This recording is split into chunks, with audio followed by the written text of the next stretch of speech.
Futures में हमें trading कैसे करनी है, क्या होते हैं फ्यूचर्स कॉन्ट्रैक्ट और हमें किस स्ट्रेटेजी के साथ फ्यूचर्स में काम करना चाहिए। अब हम इस सीरीज में ना यहाँ से ये जो है सारी चीज सीखने वाले हैं। अभी तक हमने मार्केट शास्त्र की सीरीज में सीखा था। सबसे पहले हमने बेसिक्स देखे थे कि क्या होती है स्टॉक मार्केट, उसमें हमारे को आईपीओ क्या होता है, ये सारी चीजें हमने देखी थी। उसके बाद हमने टेक्निकल एनालिसिस के बारे में समझा था कि टेक्निकल एनालिसिस क्या होती है, कैसे हमें चार्ट रीड करने चाहिए, कैसे हमारे को किसी भी स्टॉक में एंट्री या एग्जिट करनी चाहिए। तो यहाँ तक जो था हमारा टेक्निकल एनालिसिस कंप्लीट हो गया था। अब जो है हम एक स्टेप और आगे चलते हैं और अब हम फ्यूचर्स ट्रेडिंग यानी कि फ्यूचर्स कॉन्ट्रैक्ट में हमें किस टाइप से ट्रेडिंग या फिर उसमें काम करना चाहिए, कैसे हम उसमें पैसा कमा सकते हैं, ये सारी चीजें अब हम इस सीरीज में देखने वाले हैं। फ्यूचर्स एक इंटीग्रल पार्ट है फाइनेंशियल डेरिवेटिव वर्ल्ड का। और डेरिवेटिव का मतलब ये होता है कि जिसकी खुद की वैल्यू कोई नहीं होती, बल्कि वो किसी और चीज की वैल्यू से अपनी वैल्यू जो है वो डिराइव करता है। फॉर एग्जाम्पल जैसे हम नोट की वैल्यू देखते हैं। अब जैसे ये एक 500 का नोट है और 500 के नोट की आपको लगता है कि इस जो कागज है इसकी वैल्यू, अगर हम ये सारी चीजें हटा दें तो क्या इस कागज की वैल्यू 500 रुपए होगी? बिल्कुल भी नहीं।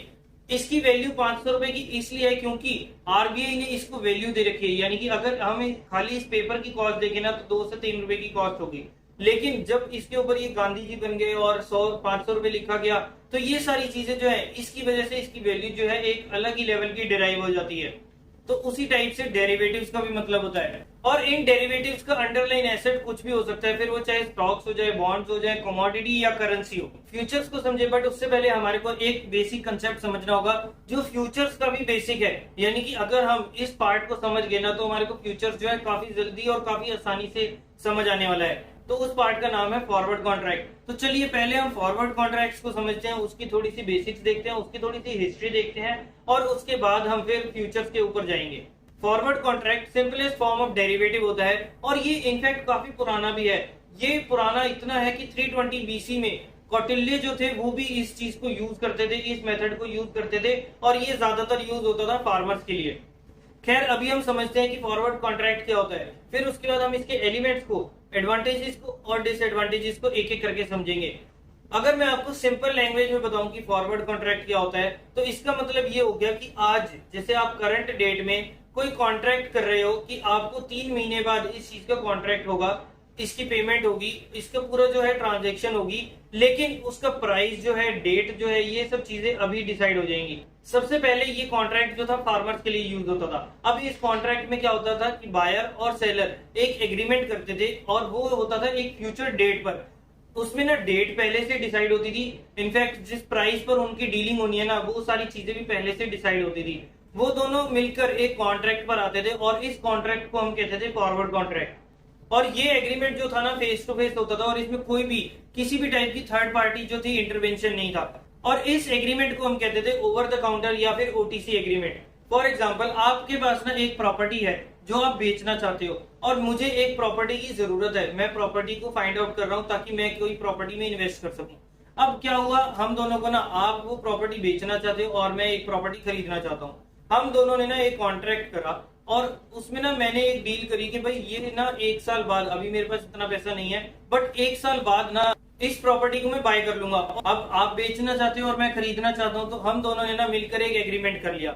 उसमें ये सारी चीजें पहले से स्पेसिफाइड होगी कि आप जो है मुझे इस डेट को इस प्राइस पर ये प्रॉपर्टी जो है बेचने वाले हैं और सेम यही मेरी साइड से होगा कि मैं इस डेट पर इस प्राइस पर आपसे ये प्रॉपर्टी खरीदने वाला हूँ। और 1 साल बाद जैसे इस एग्रीमेंट का टाइम पीरियड पूरा कंप्लीट हो जाएगा, सिंपली मैं आपके पास जाऊंगा, अभी बोलूंगा कि भाई मेरे को वो प्रॉपर्टी दे दो। आप मुझे सिंपल वो उस रेट पर जो है, जो हमारा पहले से डिसाइडेड था, उस रेट पर आप मुझे वो प्रॉपर्टी दे देंगे और मैं वो प्रॉपर्टी लेकर चुपचाप आ जाऊंगा। अच्छा चलिए अब हम समझते हैं इसके पीछे की थॉट प्रोसेस को कि हम दोनों इस एग्रीमेंट में आए ही क्यों, इसके पीछे हमारी क्या रीजनिंग थी या क्या हमारा थॉट प्रोसेस था। मुझे ये लगा कि यार यहाँ पर तो ना मेट्रो आने वाली है, तो इस प्रॉपर्टी के रेट जो है ना 1 साल बाद काफी ज्यादा बढ़ जाएंगे। तो मैं ना, अगर मेरे को ऐसी अपॉर्चुनिटी मिले कि मैं आज के रेट पर ये प्रॉपर्टी ले लूं और 1 साल बाद क्या पता मैं बेच दूं या इसमें इन्वेस्ट कर लूं, एटलीस्ट मुझे उस टाइम तो जो था प्रॉफिट हो जाएगा। तो इसलिए मैंने ये चीज सोची। अब मैंने इस एग्रीमेंट में पार्ट लिया और मैंने अभी ही, यानी कि आज की डेट में ही 1 साल बाद जो मैंने प्रॉपर्टी लेनी है उसका प्राइस जो था, डेट जो था, वो सब मैंने अभी से डिसाइड करके और अभी से हमने एक एग्रीमेंट कर लिया। अब इस कॉन्ट्रैक्ट में प्रॉपर्टी में बाय कर रहा हूं, तो इसलिए मैं हुआ बायर ऑफ फॉरवर्ड कॉन्ट्रैक्ट।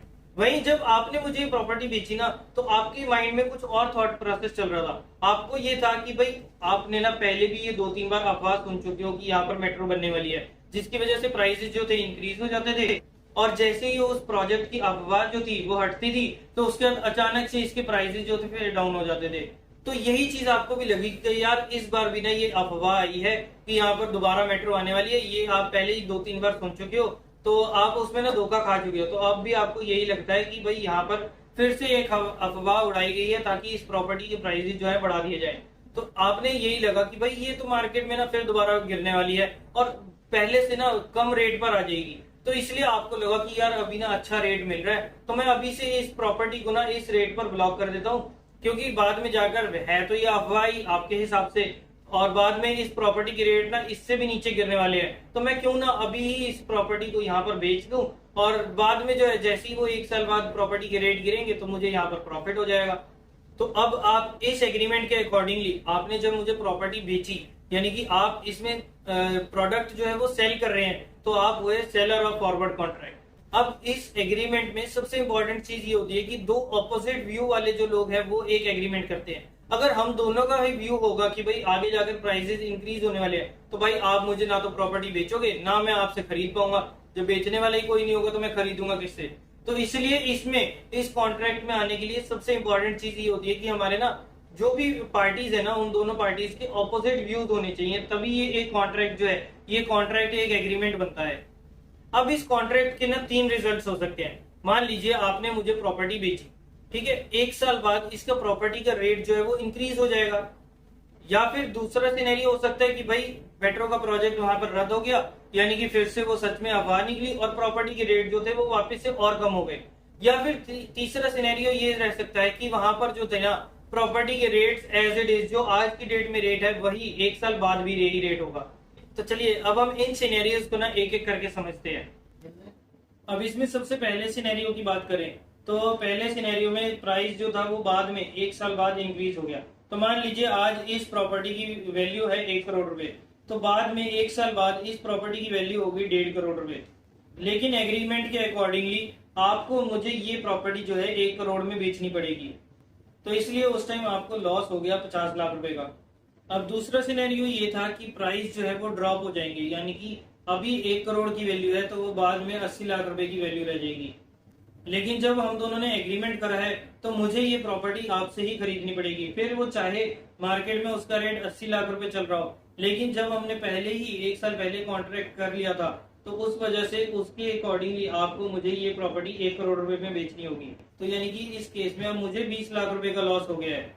और तीसरे सिनेरियो में कि प्राइस जो था प्रॉपर्टी का वो सेम रहेगा, तो इस केस में ना तो आपको नुकसान हुआ ना मुझे नुकसान हुआ, ना आपको बेनिफिट हुआ ना मुझे बेनिफिट हुआ, क्योंकि प्राइस जो था वो आज भी 1 साल बाद भी 1 करोड़ का ही है और 1 साल पहले भी वो 1 करोड़ का ही था।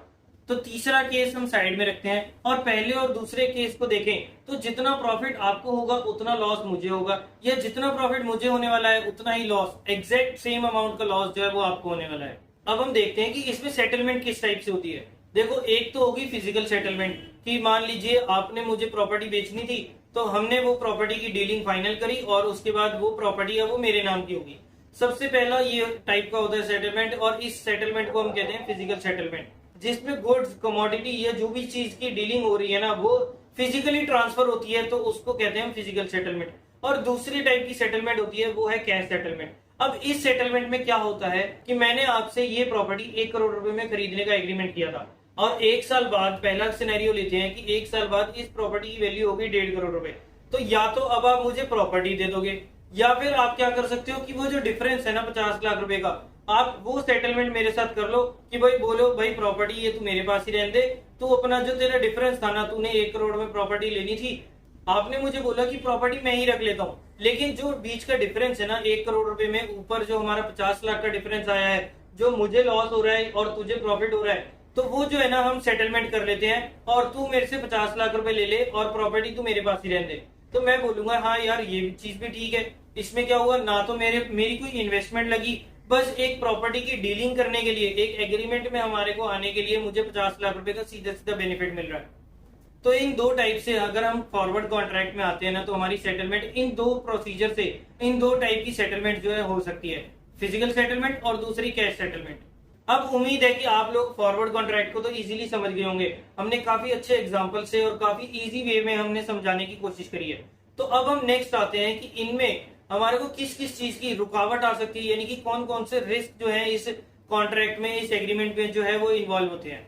सबसे पहला होता है लिक्विडिटी रिस्क। इसमें क्या होता है लिक्विडिटी रिस्क, देखो ये एक एग्जांपल के टाइप में तो काफी अच्छा लगा कि भाई मैं प्रॉपर्टी खरीदना चाहता हूँ, आप बेचना चाहते हो, हम दोनों आपस में मिले, हमने एक कॉन्ट्रैक्ट करा, एक एग्रीमेंट साइन करा और बस काम हो गया। बट इन रियलिटी क्या आपको लगता है कि हमारे को बायर या सेलर ढूंढना जो है काफी आसान होता है?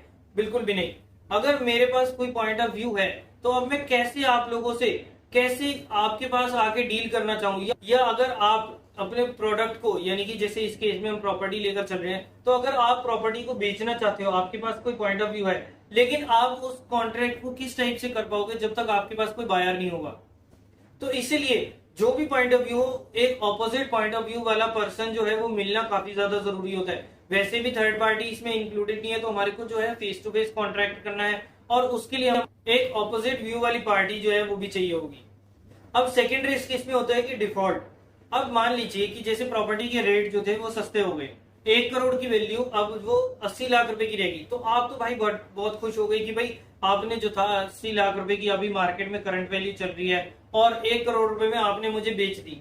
बट क्या होगा कि अगर मैं कॉन्ट्रैक्ट जब हमारा खत्म हुआ तो मैं आपके पास आऊं ही ना, मैं बोल दूं भाई मेरे पास तो है ही नहीं पैसे, मैं तो नहीं ले रहा ये प्रॉपर्टी, फिर क्या कर सकते हैं? थर्ड रिस्क होता है प्रॉपर्टी रिस्क। क्योंकि कोई थर्ड पार्टी नहीं है, कोई रेगुलेटर नहीं है, तो इसीलिए डिफॉल्ट की केसेस जो है ना और भी काफी ज्यादा बढ़ जाते हैं। जैसे इस केस में हमने देख लो कि मेरे को कोई लीगल फाउंडेशन नहीं थी, मेरे पास नहीं हुए पैसे, में नहीं आया भाई आपके पास, मेरे को नहीं लेनी इस टाइम प्रॉपर्टी जब मुझे मार्केट में 80 लाख रुपए की मिल रही है, फिर मैं क्यों आपसे, मैं पागल हूँ जो मैं 1 करोड़ रुपए में आपसे प्रॉपर्टी लेने आऊंगा। तो ये डिफॉल्ट के केसेस, क्योंकि कोई रेगुलेशन नहीं होती, जिसकी वजह से डिफॉल्ट के केसेस ना और भी काफी ज्यादा बढ़ जाते हैं। फोर्थ हमारा रिस्क होता है रिजिडिटी, कि मान लीजिए जैसे हमने इस केस में लिया कि आपने मुझे प्रॉपर्टी बेची और 1 साल बाद हमने ये जाकर डील करनी है, लेकिन मुझे 2 महीने बाद ही लगा कि नहीं यार मैंने ना ये डीलिंग जो है ना वो गलत कर ली है, मुझे तो यहाँ पर ना 20 लाख रुपए का नुकसान मुझे खुद को नजर आ रहा है, तो मैं क्या अब उस 20 लाख रुपए को नुकसान अपना आने दूं, या मैं वेट नहीं करना चाहता कि भाई मैं 1 साल तक उसे वेट करूं, मैं 2 महीने बाद ही बाहर निकलना चाहता हूं।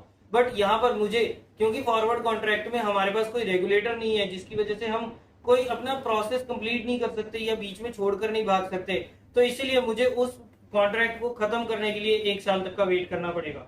और इन्हीं सारे रिस्क, ये जो अभी मैंने प्रॉब्लम्स आप लोगों के साथ डिस्कस करी, इन्हीं सारी प्रॉब्लम्स को हटाने के लिए, सबको रिमूव करने के लिए इंट्रोड्यूस हुए थे फ्यूचर्स कॉन्ट्रैक्ट। और फ्यूचर कॉन्ट्रैक्ट ना इंडिया में तो खास करके एक काफी बड़ा पार्ट है फाइनेंशियल डेरिवेटिव मार्केट का। अब ये फ्यूचर्स कॉन्ट्रैक्ट क्या होते हैं, हमारे को इसमें स्पॉट प्राइस क्या देखने को मिलता है, लॉट साइज क्या होता है, ये सारी चीजें जो है हम नेक्स्ट वीडियो में बात करने वाले हैं। तो अभी तक अगर आप लोगों के पास कोई भी कंफ्यूजन या कोई भी डाउट, कोई भी क्वेश्चन रहता है ना ये फॉरवर्ड कॉन्ट्रैक्ट से रिलेटेड, तो नीचे कमेंट सेक्शन में जरूर पूछना दोस्तों। इसको ना सीरियसली लेना, इसको ऐसे मत लेना कि यार फॉरवर्ड कॉन्ट्रैक्ट तो हमारे को समझ के करना क्या है, फ्यूचर्स देखना है हमारे को तो सिर्फ, क्योंकि फॉरवर्ड कॉन्ट्रैक्ट जो है काफी बड़ा बेस है फ्यूचर्स का, तो हमारे को फ्यूचर समझने के लिए फॉरवर्ड कॉन्ट्रैक्ट को समझना काफी ज्यादा जरूरी है। और अगर हमारा बेस क्लियर होगा ना तो आगे की इमारत जो है हमारी काफी अच्छी बनने वाली है और काफी अच्छी हमारे को अच्छे तरीके से जो है ना वो समझ भी आएगी। तो इसलिए अपना बेस को जरूर स्ट्रॉन्ग करके रखना, और अगर कोई डाउट या कोई क्वेश्चन रहता है तो नीचे कमेंट सेक्शन में जरूर पूछना।